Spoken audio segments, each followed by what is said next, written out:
नमस्कार, आप देख रहे हैं स्पेशल रिपोर्ट न्यूज रूम से। आपके साथ मैं हूं अंजना ओम कश्यप। दिल्ली के आबो हवा में घुलते जहर की वजह से लोगों का दम घुट रहा है। यहां तक कि देश की सर्वोच्च अदालत सुप्रीम कोर्ट ने आज ये कह दिया कि यहां लोगों की जान पर पड़ी है और तुम्हें कार बेचने की पड़ी हुई है। इसी बीच बड़ा सवाल यह है कि क्या अब तस्वीर बदलेगी, क्योंकि सुप्रीम कोर्ट ने सख्त आदेश दिए हैं प्रदूषण रोकने के लिए।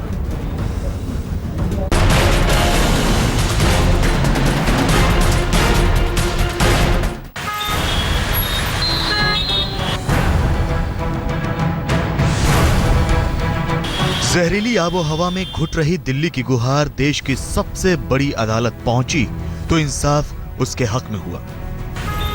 फिजाओं में घुलते जहर से दिल्ली वालों की जान पर बनाई है, लिहाजा सुप्रीम कोर्ट ने इस मामले को संजीदगी से लेते हुए सख्ती दिखाई।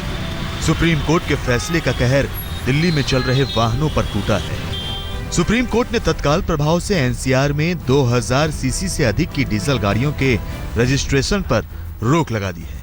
ये रोक 31 मार्च 2016 तक के लिए लगाई गई है। 2005 से पहले के रजिस्ट्रेशन वाले ट्रकों की दिल्ली में प्रवेश बंद कर दिया गया है। 1 अप्रैल 2016 से दिल्ली में अब सिर्फ सीएनजी से चलने वाली कैब और टैक्सियां ही दौड़ पाएंगी। दिल्ली में आने वाले कमर्शियल वाहनों पर ग्रीन ट्रिब्यूनल टैक्स 700 से बढ़ाकर 1400 और 1300 से बढ़ाकर 2600 रुपए कर दिया गया है। दिल्ली का रास्ता लेकर दूसरे राज्यों में जाने वाले कमर्शियल वाहन अब दिल्ली में दाखिल नहीं हो पाएंगे। सुप्रीम कोर्ट को अमाइकस क्यूरी, हरीश साल्वे और पर्यावरणविदों ने दिल्ली में डीजल वाहनों के बारे में जो भी सुझाव दिए थे, सुप्रीम कोर्ट ने उनमें से ज्यादातर सुझावों को मान लिया। स्टेटमेंट आज चीफ जस्टिस ने दी है कि हम ये चाहेंगे कि जितने भी डीजल गाड़ियां हैं उनके ऊपर एक एनवायरमेंट टैक्स लगे, ताकि लोगों को ये पता चले खरीदते वक्त वाहनों का धुआं जितना नुकसान पहुंचा रहा है, उससे कहीं ज्यादा नुकसान कंस्ट्रक्शन और कूड़े को जलाने से पहुंच रहा है। सुप्रीम कोर्ट ने इस पर भी सख्ती दिखाई है। सुप्रीम कोर्ट ने दिल्ली में कूड़ा न जलाने के कानून के सख्ती से पालन के आदेश दिए। साथ ही दिल्ली की सड़कों को वैक्यूम क्लीनर से साफ करने को कहा। दिल्ली के आसपास के राज्यों में फसल की पराली जलाने पर पूरी तरह से रोक लगाई जाएगी। अदालत ने कंस्ट्रक्शन साइट्स पर वो सभी उपाय किए जाने के आदेश दिए हैं जिससे हवा में धूल न उड़े। सुप्रीम कोर्ट के ये सभी आदेश तत्काल प्रभाव से 16 दिसंबर 2015 से लागू होंगे। सुप्रीम कोर्ट ने ये भी कहा है कि पहले हम लोग 2000 सीसी के ऊपर लगा रहे हैं और उसके बाद हम सोचेंगे कि अगर जरूरत पड़े तो हम सब डीजल गाड़ियों पे लगाएंगे।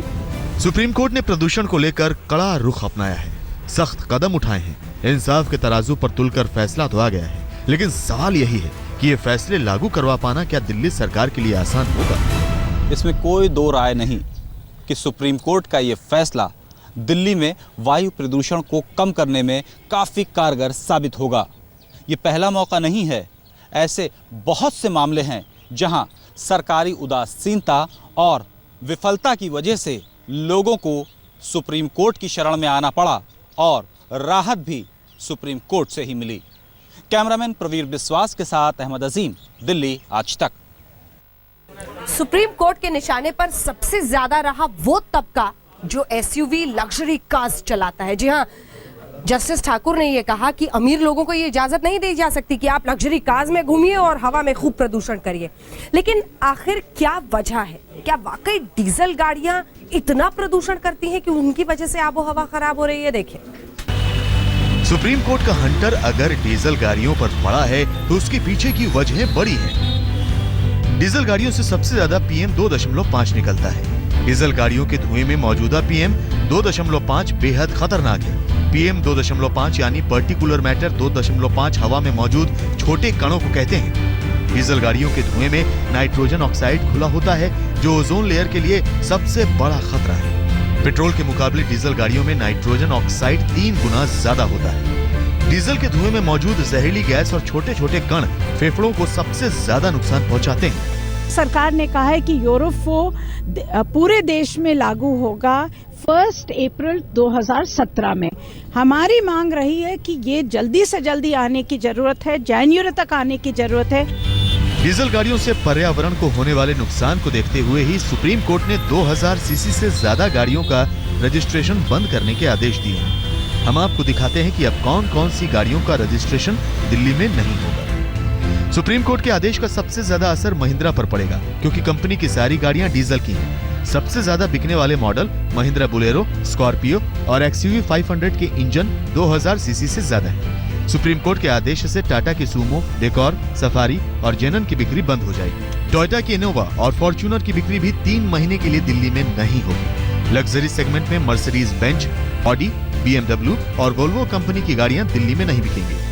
कुछ मैन्युफैक्चरर्स हैं जिनकी ये गाड़ियाँ बड़ी हैं, लग्जरी गाड़ियाँ उसमें आती हैं, कुछ SUVs वगैरह आती हैं, तो उस पर ज़रूर फ़र्क पड़ेगा उन मैन्युफैक्चरर्स पर। लेकिन ओवरऑल देखा जाए तो मेरे ख्याल में पोल्यूशन पर ज़्यादा फ़र्क नहीं पड़ेगा। सुप्रीम कोर्ट के आदेश का असर दिल्ली के ऑटो शोरूम में अभी से ही दिखाई पड़ रहा है। सुप्रीम कोर्ट का ये कड़ा आदेश SUV की चाह रखने वाले लोगों को अगले 3 महीने तक उनकी पसंद से भले ही दूर रखे, लेकिन SUV बनाने वाली कंपनियों के लिए ये एक बड़ा सबक होगा कि आखिरकार वो कैसे इस तरीके की SUV बना पाए जिससे प्रदूषण को तो खतरा ना हो, लेकिन उसी वक्त लोग SUV का लुत्फ भी उठा पाए। रजिस्ट्रेशन होगा नहीं, फायदा क्या फिर उसका? उससे तो फैसला बदलना पड़ेगा, फैसला बदलना पड़ेगा। ऑटोमेटिकली। कौन सी गाड़ी आप देखने आए? XUV 500 देख रहे हैं, लेकिन अब क्या करेंगे, अब तो मन बदलना ही पड़ेगा। जब चलेगी नहीं, रजिस्ट्रेशन नहीं होगा तो फायदा क्या उस चीज का। डीजल गाड़ियों पर सुप्रीम कोर्ट के फैसले से कुछ लोगों को असुविधा जरूर होगी, लेकिन जहां सवाल लोगों की जिंदगी और मौत का हो, वहां थोड़ा सब्र तो जरूरी है। अहमद अजीम के साथ रवीश पाल सिंह, दिल्ली आज तक। आइए आपको जरा बताते हैं आंकड़े क्या कहते हैं, क्योंकि हम आपको ये समझाने की कोशिश करेंगे कि इन SUV से, डीजल कार से क्या वाकई इतना ज्यादा नुकसान हो रहा है। आंकड़ों के नजरिए से देखते हैं, क्योंकि आपको अब समझ में आएगा कि 2014-2015 में दिल्ली में कैसे 41% बढ़ी है SUV कार्स की बिक्री। 40% डीजल कारों की जो पावर है वो 1500 सीसी से ऊपर है। मर्सिडीज की 22% डीजल कारें सिर्फ NCR में ही चलती हैं, और ये हम आपको 2014-2015 के बीच में बता रहे हैं। देश की 2 से 3% डीजल गाड़ियों की बिक्री सिर्फ दिल्ली में होती है। पाबंदी के बाद दिल्ली में 95% तक घटेगी 2000 सीसी कारों की मांग। एक बहुत बड़ी आप कह सकते हैं अगर ये घटती है कार्स तो। दिल्ली में 27 लाख कारें और SUV फिलहाल रजिस्टर्ड है पहले से। 5.7 यानी 5.6 लाख 20% डीजल गाड़ियां हैं लगभग, अगर उनकी गिनती पर आप नजर डालें। दिल्ली में रोजाना 400 नई डीजल गाड़ियों का रजिस्ट्रेशन होता है, ये एक बहुत बड़ा खतरा है। इसी पर अंकुश लगाने की कोशिश है।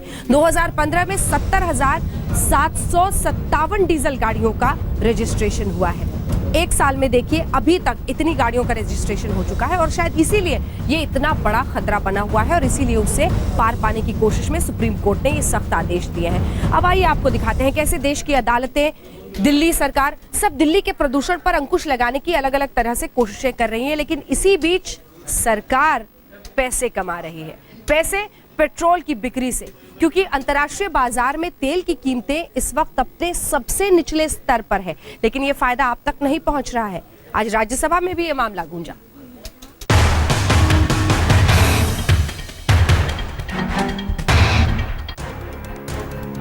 क्या सरकार तेल की बिक्री से भर रही है अपना खजाना?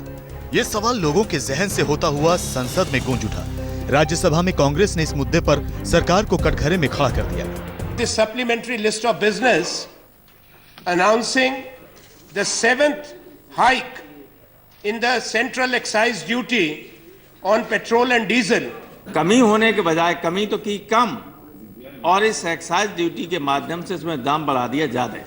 यानी प्राइजेस जो है वो डीजल के और पेट्रोल के इतने नीचे आने के बाद, ऑयल के आने के बाद आप जो है वो एक्साइज ड्यूटी रोज बढ़ाए जाते हैं। दुनिया के बाजार में कच्चे तेल की कीमतें गोता लगा चुकी हैं।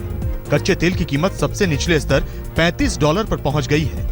मंगलवार को कंपनियों ने पेट्रोल की कीमत 50 पैसे और डीजल की कीमत 46 पैसे प्रति लीटर कम कर दी थी। सरकार ने डीजल पर एक्साइज ड्यूटी 30 पैसा प्रति लीटर और डीजल पर ₹1.17 बढ़ा दी। इस बढ़ोतरी के बाद पेट्रोल पर केंद्र सरकार का कुल टैक्स बढ़कर ₹19.36 और डीजल पर ₹11.38 हो गया। एक्साइज ड्यूटी बढ़ने से मार्च तक 3,000 करोड़ रुपए कमाएगी सरकार। और IPL की 2 नई टीमें पुणे और राजकोट के लिए ऑक्शन में आज पुणे ने 12.5 करोड़ रुपए में महेंद्र सिंह धोनी को खरीद लिया है। इसके साथ ही अश्विन अजिंक्य रहाणे को भी पुणे ने खरीद लिया है।